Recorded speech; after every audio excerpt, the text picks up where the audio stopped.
श्री कृष्ण कहते हैं, ऐसा सच जरूर बोलो जो कड़वा लगे, लेकिन ऐसा झूठ कभी भी ना बोलो जो सच लगे। अपने जीवन में कभी भी ना किसी को आनंद में वचन दें, ना क्रोध में वचन दें, ना ही दुख में कभी निर्णय लें। गीता में लिखा है, यदि कोई आपको अच्छा लगता है तो अच्छा वो नहीं, अच्छे आप हैं, क्योंकि उसमें सच्चाई देखने वाली नजर आपके पास है। अपनी पीड़ा के लिए संसार को दोष मत दो, अपने मन को समझाओ। तुम्हारे मन का परिवर्तन ही तुम्हारे दुखों का अंत है। सोच और नीयत अच्छी रखिए, फिर आपके कष्ट प्रभु स्वयं दूर कर देंगे। लोग अपने शरीर को सुंदर बनाने में लगे रहते हैं, पर आत्मा की सुंदरता शरीर की सुंदरता से कहीं ज्यादा महत्वपूर्ण है। शरीर तो नश्वर है, मिट्टी ही तो है और मिट्टी में ही मिल जाता है, पर आत्मा अमर है, इसलिए आत्मा की सुंदरता पर ध्यान दो। बहुत विनम्रता चाहिए रिश्तों को निभाने के लिए। छल कपट से तो सिर्फ महाभारत रची जाती है। इंसान की सोच ही उसकी सबसे बड़ी पहचान है, वरना दुनिया में एक नाम के कई इंसान हैं। उस इंसान का मंजिल से भटकना तय है जिसकी संगत में नकारात्मक लोग रहते हैं। समय एक सा नहीं रहता है, आज दुख है तो कल सुख भी आएगा, और सुख के बाद दुख भी आना स्वाभाविक है। आपको पूरे धैर्य और श्री कृष्ण पर विश्वास के साथ अपना जीवन निर्वाह करना चाहिए। ये 5 चीजें अभी से छोड़ दीजिए। दूसरों को खुश करना, दूसरों से उम्मीद करना, अपने भूतकाल में जिंदगी जीना, अपने आप को किसी से कम आंकना और ज्यादा सोचना, तभी आप सबसे बेहतर जिंदगी जी पाएंगे। आजकल किसी के गुणों से ज्यादा रूप, रंग और कपड़ों को देखा जाता है, पर याद रखना, एक दिन रूप, रंग और कपड़े तो धोखे दे ही जाते हैं, पर जिसमें गुण है वह हमेशा साथ निभाएंगे।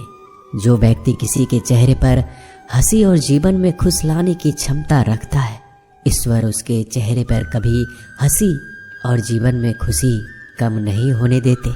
जब धन कमाते हैं तो घर में चीजें आती हैं, लेकिन जब किसी का आशीर्वाद कमाते हैं तो धन के साथ खुशी, सेहत और प्यार भी आता है। धन से ही नहीं, मन से अमीर बने, क्योंकि मंदिरों में स्वर्ण कलश भले लगे हो, लेकिन नतमस्तक पत्थर की सीढ़ियों पर ही होना पड़ता है।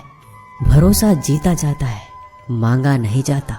ये वो दौलत है जिसे पाया जाता है, कमाया नहीं जाता।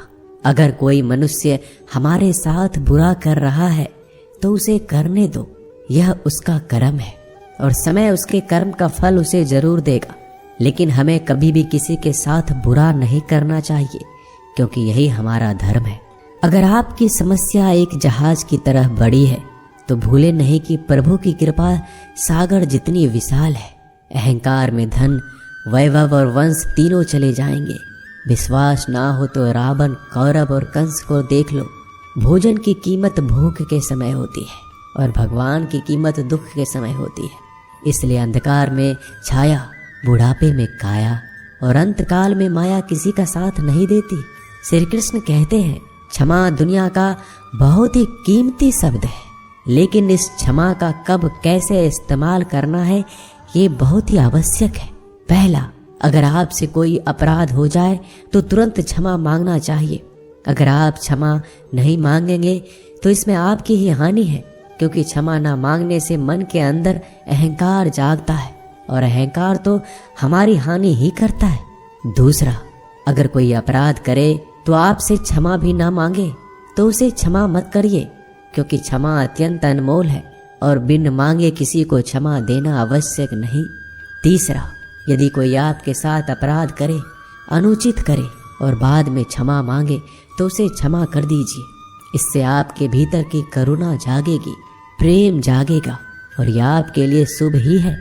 चौथा, अगर आप कोई अपराध कर दो तो क्षमा अवश्य मांगना, इससे आपको लाभ ही होगा, क्योंकि सामने वाले व्यक्ति आपको क्षमा करे या ना करे, आपके अंदर का अहंकार गिरता है और आपका मन अधिक निर्मल हो जाता है। श्री कृष्ण कहते हैं, जिसके साथ बात करने से ही खुशी दुगनी और दुख आधा हो जाए वो ही अपना है, बाकी तो बस दुनिया है। दुनिया के ये 4 स्थान जो कभी भरते नहीं, समुद्र, इच्छा का घड़ा, शमशान और मनुष्य का मन। कभी भी किसी भी रिश्ते का गलत इस्तेमाल मत करना, क्योंकि रिश्ते तो बहुत मिल जाएंगे पर जिंदगी में अच्छे लोग बार बार नहीं आएंगे। बिना कुंडली मिलाए आजीवन चलने वाला एक अद्भुत संबंध केवल मित्रता है। यदि हमारी नीयत अच्छी और मकसद सही है तो किसी ना किसी रूप में ऊपर वाला भी हमारी मदद करता है। जब हम प्रार्थना करते हैं तो ईश्वर हमारे कहने से ज़्यादा सुनता है। जितना हम पूछते हैं उससे ज़्यादा जवाब देता है। जितना हम कल्पना करते हैं उससे ज़्यादा अपने समय में और अपने तरीके से देता है। समय का चक्र बहुत तेज चलता है, इसलिए ना तो बल का अहंकार करें ना ही अपने धन का। जीवन में वाणी को संयम ही रखना अनिवार्य है, क्योंकि वाणी से दिए हुए घाव कभी भरे नहीं जा सकते। जीवन में कभी मौका मिले तो किसी के लिए सारथी बनना, स्वार्थी नहीं। जैसे पानी को अगर दूध में मिलाया जाए तो वह दूध की तरह हो जाता है, यदि वही पानी अगर कीचड़ में मिलाया जाए तो कीचड़ बन जाएगा। ठीक ऐसा ही मनुष्य के जीवन में भी होता है। यदि एक गुणहीन व्यक्ति गुणवानों के संगत में बैठे तो उसे भी गुणवान समझ लिया जाता है और सम्मान का पात्र समझा जाता है। यदि एक गुणवान व्यक्ति गुणहीन व्यक्ति की संगत में बैठता है तो उसे तिरस्कार मिलता है। इसलिए अपने जीवन में संगति सोच समझकर सावधानी से बनाएं। जो मेहनत करने के बाद भी सपने पूरे नहीं होते तो रास्ते बदलिए, सिद्धांत नहीं, क्योंकि पेड़ भी हमेशा पत्ते बदलता है, जड़ नहीं। गीता में साफ शब्दों में लिखा है, निराश मत होना, कमजोर तेरा वक्त है तू नहीं। जीवन में कितना भी बुरा समय आए लेकिन हमेशा परिवार के साथ रहे, क्योंकि सुख आएगा तो बढ़ेगा और दुख आएगा तो बटेगा। जब इच्छा की पूर्ति हो जाती है तो वो लोभ को जन्म देती है। जब तक वह संतुष्ट नहीं होता तो क्रोध जन्म होता है। काम, लोभ और क्रोध तीनों के प्रभाव में आकर मनुष्य पाप करता है। बोलना तो सभी जानते हैं, लेकिन कब और क्या बोलना है ये बहुत कम लोग जानते हैं। जो केवल अपना भला चाहता है वह दुर्योधन है, जो अपनों का भला चाहता है वह युधिष्ठिर है, जो सबका भला चाहता है वह श्री कृष्ण है। इस दुनिया में कोई भी ऐसा व्यक्ति नहीं है जिसके पास समस्याएं ना हो, और ऐसा कोई समस्या नहीं है जिसका कोई समाधान ना हो। कुदरत ने 2 ही रास्ते दे रखे हैं, देकर जाओ या तो छोड़ कर जाओ। अपने साथ ले जाने की कोई व्यवस्था नहीं है, लेकिन फिर भी मनुष्य समझता ही नहीं है।